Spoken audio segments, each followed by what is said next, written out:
Video games are an art form. Just like film, music, theatre, painting, and literature, they can be used to express an author's imagination, to show beauty, or convey an emotional power. And this definition of art definitely resonates when talking about Tequila Works' game, RiME.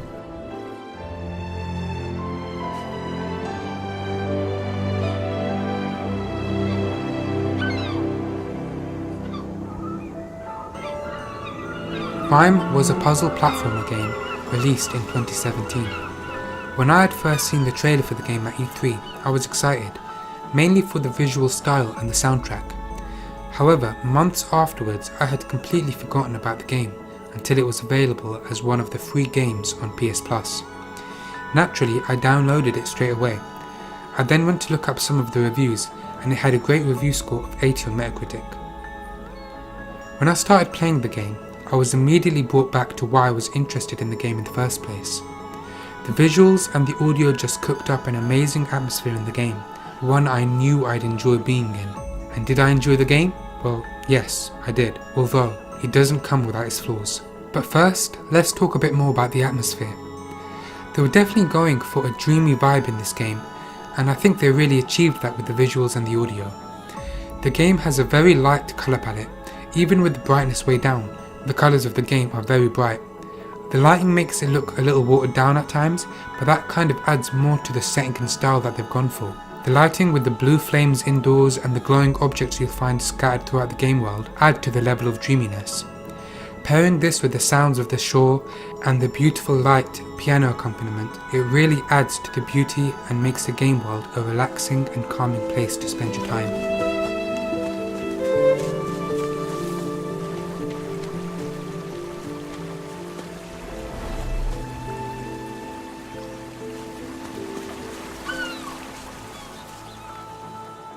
Now, let's get to the most important factor in a game, the gameplay.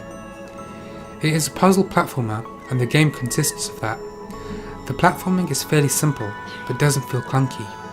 I didn't really get lost in the world, and that's thanks to some great art direction. Even the underwater sections are simple but easy to control. I'd say, as a whole, the movement in the game is simple but well executed, which I think is key when it comes to movement in third-person games. The puzzles in the game are made up of a few different types. They are all pretty easy to figure out and they don't really vary much. I will say that when thinking back and noticing the lack of communication with the puzzles is pretty well done. Again, I was never confused and their ability to explain everything visually is excellent. Although there was one particular moment I think the game kind of failed. It's when you're moving across certain platforms in the dark and you're supposed to remember the path of light to see which way to go. When I played this, I assumed my brightness was too low, so I put the brightness up and saw exactly where to go. I think this is a pretty silly mistake which seems like it could have been easily fixed and probably should have been fixed in the final product. But even besides that, I feel there isn't much of a challenge with this game. And that harms the replayability of this, because once you've played the game, your second playthrough will be too easy and mostly feel like a chore. The game also offers a few side missions to collect lullabies, but these don't really offer much more of a challenge, but may be good for some people's replayability if they're into that sort of thing. Okay, so now for the thing that I think makes this game really special, which is the story. This part will have spoilers, so if you haven't played the game, I would recommend you do so first, because the story will be much more impactful if you know nothing about it. So there isn't much of a structure in this story, it's more metaphorical.